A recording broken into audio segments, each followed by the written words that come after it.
This is going to be the greatest G.I. Joe movie ever because, and look, I can humbly say that because I'm in it, number one. Number two, well, because I'm in it. And number three, there's a really badass bald guy who I had to call. And his name happens to be Bruce Willis. It meant the world to me to be part of this franchise. Legendary franchise. Epic. You know, we hear those words all the time. Legendary and epic and amazing, things like that. But that's what G.I. Joe is. And I gotta tell you, I'm not just saying it because I'm a little biased, obviously, because I'm in the movie, but I'm not just saying it because it's our movie. I'm saying it because there's a deep-rooted connection. When I was a kid, when I was 8, 9 years old, I loved G.I. Joe. I loved G.I. Joe and Star Wars. Those were my two. That was it. And I was a kid in a candy store with all the massive collection that I had. So I like a lot of kids, played out the fantasies in my head of being these heroes, by the way. And the fact that I get a call about a year and a half ago from the studio, Adam Goodman says, hey, buddy, I got an idea for you. We got an idea for you. What do you think of this? How do you feel about becoming G.I. Joes? How do you feel about becoming a leader of G.I. Joes? This was my reaction, by the way, on the phone. I started laughing because I thought it was so cool. So to wrap the answer all up, it's an honor and it's a privilege, and I had a blast, and I can't wait for the world to see it. I play a character called Roadblock. Unique in the fact that he in the G.I. Joe mythology, he is the G.I. Joe he's the glue that kept all the Joes together. And, but never interested in being in the spotlight. Was best friends with Duke Hauser, played by Channing Tatum, and very comfortable with Duke being in the spotlight.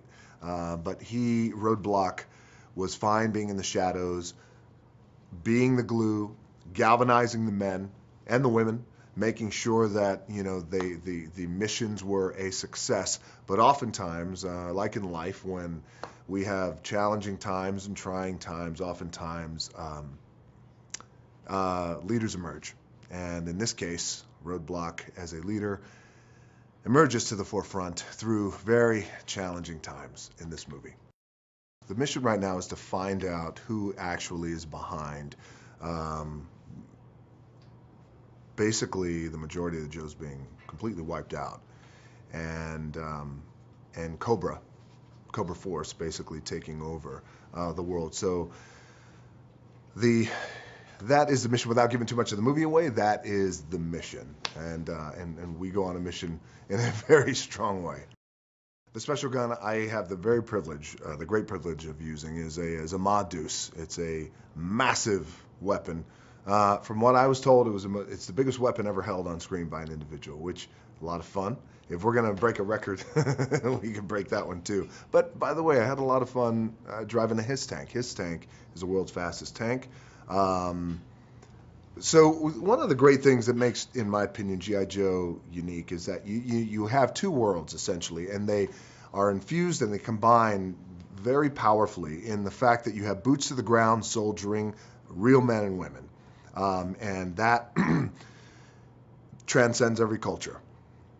Then you have this fantastical side and this fantastical element of ninjas who are scaling the Himalayas and doing these amazing things where you have to suspend your disbelief beyond.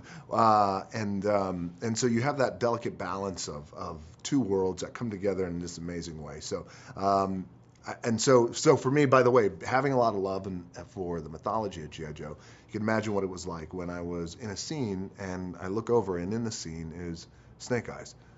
This Snake Eyes who I thought I was when I was a kid, and we're making him come to life now in this movie is awesome. Adrienne Palicki did great as the only girl on set. Well, there were a couple, her and Elodie, who plays Jinx. Adrienne did great on set, and that's a tough set. A lot of testosterone around, but she holds her own, which is why she's actually perfect for Lady J.